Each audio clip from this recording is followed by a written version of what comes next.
Débora, deixa eu puxar um outro campo de conhecimento que você tem aí, não economia, mas eu quero conversar agora com a mulher evangélica religiosa Débora Bizarria para compreender um mundo que é um mundo particular, que não é o seu mundo, evidentemente, mas é um mundo com o qual você tem algum convívio, que é o das mulheres evangélicas. Por que eu estou falando isso? Porque três conjuntos de brasileiros são os conjuntos, segundo a leitura do Felipe Nunes da Quest, de eleitores que o Lula está perdendo.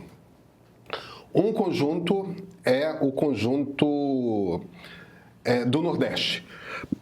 Há uma queda nítida de popularidade, mas a avaliação de todo mundo é que se a inflação melhora um pouco, esse eleitor volta para o Lula. Tem um outro conjunto que é o dos liberais progressistas nos grandes centros urbanos. O Felipe chama de liberais sociais. Aí somos nós, Marilis, nossa turma aqui, que votamos no Lula ou nos inclinamos a votar no Lula como conjunto demográfico em 2022 perante o Bolsonaro, e esse é um conjunto bem difícil para o Lula recuperar. Agora, tem um grupo, e é aí que eu queria puxar, que é o de mulheres periféricas, em geral ali na classe C, na classe média baixa, em geral evangélicas, que embora tenham dificuldades do ponto de vista dos valores com o Partido dos Trabalhadores, também tem aquela preocupação com arma, com educação, tudo mais, e olharam para o Bolsonaro, e mesmo tendo votado no Bolsonaro em 2018, olharam para o que o governo dele foi, o tipo de declarações que o presidente fazia sobre vacina, sobre essas coisas todas, e falaram, não, eu estou preocupado com meus filhos, eu estou preocupado com minha família, eu vou votar contra isso. Não votaram a favor do PT, votaram contra o Bolsonaro. Essas mulheres, esse mundo evangélico do qual a gente fala cada vez mais, que é, em grande parte, dessa classe média baixa, né, Débora? Não é todo mundo que é milionário como você, nesse mundo. Você acha que esse é um voto que o Lula consegue recuperar, um sucessor do Lula consiga recuperar? Ou esse mundo evangélico vai para onde? Ele é simplesmente por natureza de direita e sempre será, e não tem como a esquerda alcançar. Fala um pouco sobre este grupo demográfico. Perfeito, Pedro. Eu acho que o erro foi, primeiro, o Lula ter achado que esses votos, inclusive dos liberais, tá? Eram votos que ele tinha conquistado. Na minha leitura, eram muito mais um voto anti-Bolsonaro, do tipo, estamos votando na alternativa ao Bolsonaro, do que propriamente escolhendo esse projeto como um projeto que eu apoio. E eu falo muito isso porque tem dois problemas que eu acho que devem estar pesando na mulher evangélica típica, né? Que é a inflação, como tá para todo mundo. Claro. A segunda coisa, segurança pública. A percepção de segurança pública parece ter piorado muito nesses últimos 2 anos, não necessariamente por culpa do governo, mas o governo parece não saber lidar com esse tema, né, de maneira organizada. É um tema muito visto como de direita. Enfim, e tem altos níveis de criminalidade nos estados, né, governados pelo PT, inclusive. Então, me parece que tem essa percepção. Mas, acima de tudo, eu diria que houve, como eu posso dizer, para esse eleitorado não basta não ser o Bolsonaro, tem que ter entrega. E qual foi a entrega de política pública relevante, assim, com a marca desse governo? A gente teve o pé de meia, que a gente está falando, que estava meio travado aí por causa do problema da alocação de recursos. Sabe? O que pode, de fato, aliviar a vida dessas mulheres, né? Preocupações com saúde. Ministra Nízia acabou de sair, teve troca de ministro, então, aparentemente, o governo estava satisfeito com o andamento dos projetos, das entregas. Então, me parece que o que está rolando aí olha, a gente votou nele contra o Bolsonaro, mas a gente não está vendo a nossa vida aqui melhorar. E a expectativa de melhora para o futuro também não está vindo, né? Porque está todo mundo preocupado com inflação e esse preço continua subindo e não para de subir.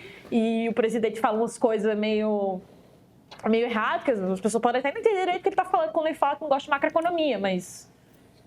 Sabe, na minha conversa mesmo com evangélicos que votaram no Lula contra o Bolsonaro, e eu conversei com vários, a avaliação deles todos, com quem eu conversei, é de que esse governo é ruim. É um governo que não entrega coisas, gasta muito tempo com discurso e tem uma briga interna que é aparente para eles, inclusive. Então, assim, se mesmo os eleitores do Lula na eleição não estão satisfeitos, eu acho muito difícil que em 2 anos... ele consiga uma mega entrega para recuperar esse eleitorado. Isso quer dizer que é impossível que mulheres ou pessoas evangélicas votem na esquerda? Não. Tanto é que no passado, eu gosto de ressuscitar esse vídeo, tem um vídeo do Malafaia de bigode apoiando o Lula lá em... nem lembro que ano que foi. Muito tempo atrás. Então, não vou dizer que é impossível, mas tanto tem um distanciamento por causa da questão dos costumes, evidentemente, o governo, e aí vou dizer assim, a esquerda de maneira geral tem muita dificuldade de entender o crente médio no Brasil, muita dificuldade, gostam muito de dialogar com um ou outro pastor, uma ou outra figura religiosa que é bem progressista, mas que não necessariamente partilha do resto do conjunto de valores e de crenças mesmo, às vezes, assim, sobre coisas básicas da fé evangélica. E às vezes fica numa câmara de eco ali, de não, a gente está conversando com os evangélicos, sim, porque a gente tem esse pastor aqui que é nosso brother. E não tá, né? Então eu diria que tem isso, né? Uma preocupação com a inflação, segurança pública e sem perspectiva de melhora e de entrega. Não basta não ser o Bolsonaro. Eu resumiria com essa frase. Mas deixa eu te fazer uma pergunta. Quando a gente fala da questão de costumes, por exemplo, há a possibilidade de contato entre a esquerda e o mundo evangélico? Porque quando você fala, por exemplo, eles falam com 1 ou 2 pastores que não necessariamente compartilham dos mesmos valores, não necessariamente compartilham dos mesmos valores da maior parte dos evangélicos. É possível ou a esquerda teria que abrir mão de valores essenciais que considera seus para ter contato com os evangélicos?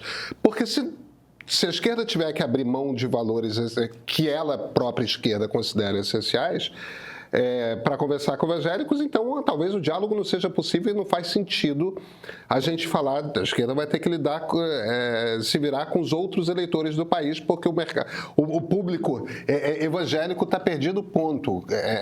Há compatibilidade possível ou não tem jeito? Eu acho que é possível, sim, se a gente estiver falando de agendas. Porque às vezes a gente fica muito preso, estava falando com o Joel Pinheiro, nosso amigo, outro dia, a gente fica muito preso nos rótulos do isso aqui é liberal, isso aqui é socialista, isso aqui é social-democrata, isso aqui é conservador. E às vezes a política pública, na ponta, se a gente não usar o rótulo, facilita, né? Por exemplo, o programa Bolsa Família, por ser um programa de transferência de renda direta para combater a pobreza, é um programa liberal, né? Foi criado lá pelo Milton Friedman, implementado no Brasil por liberais, inclusive. Mas a esquerda adora esse programa. Hoje em dia, no passado, conservadores já foram mais contra. Hoje em dia, com os dados e, enfim, os resultados, eu não vejo muita resistência, pessoalmente falando. Tem uma preocupação, sim, com inclusão produtiva de liberais e de conservadores, mais do que eu vejo na esquerda.